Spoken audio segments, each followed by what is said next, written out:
Welcome to Picture Healer channel. This is Shi Tian. Today we want to answer some questions from your comments.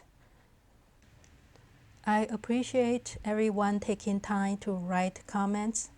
If you like this type of video, I will have more Q&A in the future. The first comment is about refrigerator in the back balcony. It is not the best feng shui, but it's very common, especially when you live in a big city.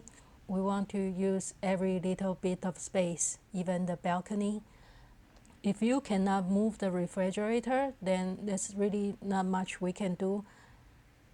It's a very common feng shui question. What can you do if you cannot move your layout, if you cannot move your refrigerator out of the balcony?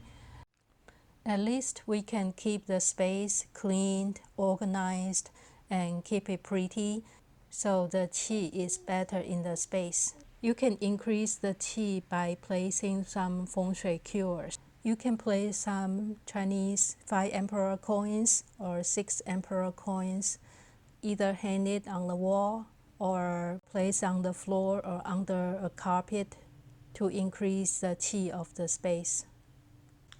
Not every feng shui problem has a solution. If you cannot change anything, then don't worry about it and focus on areas you can change.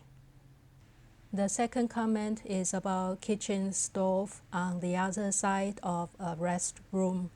And if you want to use the Chinese coin as a cure, you can hang it on the wall.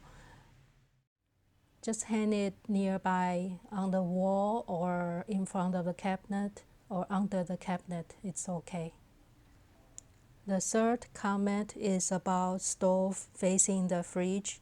We talk about it in the video because it's the water conflicting with the fire. If you cannot change the layout, you can add some wood element in between to reduce the conflicting fire and water energy. So that means it can be a plant in between or nearby, or you can place something green, like a green carpet in between the refrigerator and your stove on the floor. You can place some decorations or utensils that's made of wood on the counter. It can help solve the problem too.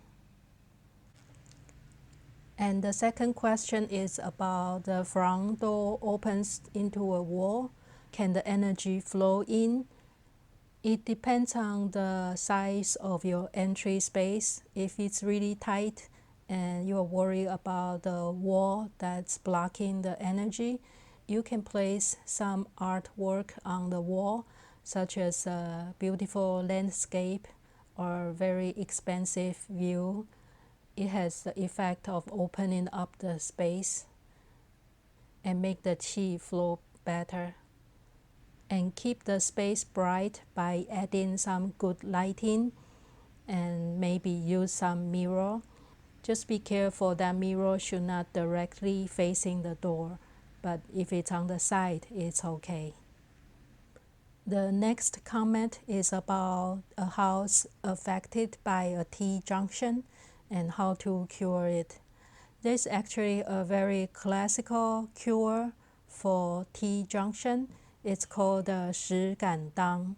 It's actually a big rock with the word Shi Gan Dang on top, and you place it in front of your house, pointing to the junction, and it should absorb any negative qi from the Tjunction. You can also place a pair of stone lion in front of your house. That can also protect your house from any negative energy.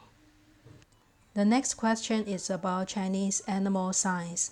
And there are secret friends, that's ox and rat, snake and monkey, rooster, dragon, rabbit and dog, horse and sheep, and pig and tiger. And yes, they are secret friends. That means if you are an ox and the rat is your secret friend, and if you are a rat, the ox is your secret friend. Similar to the Western astrology, The Chinese animal signs have different relationships. You can use the secret friend relationship as your lucky animal sign. If you are a snake, you can use monkey as decoration in your house or carry a keychain with a monkey shape. That's one way of bringing you good luck. The next comment is about the fish tank that's overstocked. And you are right, I think it's overstocked too with a very small aquarium. And this one's actually my parents' aquarium. And the funny thing is that we started with only 2 fishes and it just kept multiplying and multiplying almost every month. We move the fish to a bigger pond when it's too crowded, but still they keep multiplying. If you have an area in your house and the fish or plants grows very well, and that's usually an indication of a good feng shui in that location. In the next comment is about the water feng shui, and she like to learn more about how to place the water correctly. We actually have a video about water feng shui in 2019. I will have the link somewhere in the corner and in the description below. So you know which area it's good to set up an aquarium for you. There are more complicated ways to calculate the best water and mountain locations. We will discuss about it later.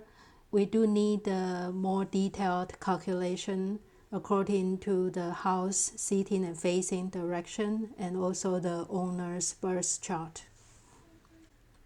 The next comment is about the gua number and the location of the house.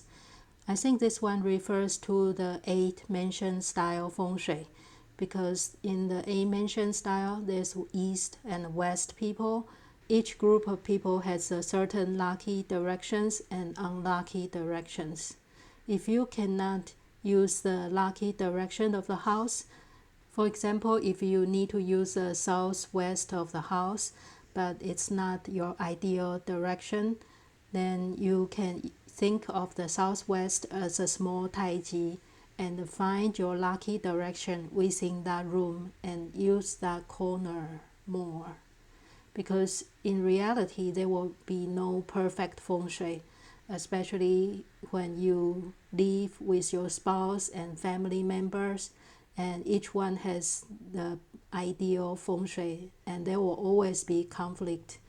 And we just have to find ways to compromise so each person gets some benefit of the feng shui. The last question asks about if they should place an art if there's no water in the real surroundings. And yes, you can place an art of the water in your wealth sector. And in Chinese feng shui, that should enhance your wealth luck. And you have a small and narrow hallway leading to the living room. And for a small and narrow hallway, if you can add more light, it will be the best. Either natural light from the window or artificial lighting you can add there. And even some mirror to reflect the light. And just be sure the mirror is not directly facing the door. That will not be good feng shui. You also asked about the wall color for decoration. That should match your house's 5-element chart. Each element has a related color, and that's the easiest way to decide the color. That's all the comments for today. If you like this type of video, please let me know, and I can have more feng shui question and answer videos in the future. Thank you for watching this video, and see you next week.